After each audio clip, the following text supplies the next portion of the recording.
नमस्कार दर्शक बंधु ओढ़णी धारावाहिक आज आपण मैंने देखा पाइबे जे मानसी आ डॉक्टर अंश मिसी ज्योति को घर टू बहुत दूर रे गोटे रूम रे बंद कर देथिबे। आ एपटे मानसी जीवन को निशा खुआई बेहोश रखिथे। जिते बेले जीवन कर होश आसो से ज्योति ज्योति बोली खोजे ज्योति मध्य जीवन को वीडियो कॉल करथिबे। आ सेइथे से सब किछि देखुथिबे। मानसी कहबे कि जीवन बाबू आपण केते ज्योति ज्योति होछंती आज परठू केबे भी आउ ज्योति ज्योति हुएनी आपण ना मुहरे खाली गोटे ना थी आ से होछि मानसी।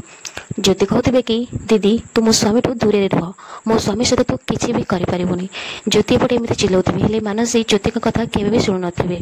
ज्योति से घर भीतर बाहर चेष्टा करुथिबे आ कबाट बड़े कहते कि किए बाहर अच्छ मते साहाय्य कर हेले केही भी शुणु नथिबे। शेष ज्योति से घर बाहर सफल हो जिवे। से झरका भांगी से पटू से डेईके बाहरी आसबे आउ रास्ते दौड़ी दौड़ी आसी कहबे कि किसी भी अनर्थ होगा आगु मुझे जीवन बाबू पाखे पहुँचा पड़ो आउ सैठू उद्धार करने को पड़ो।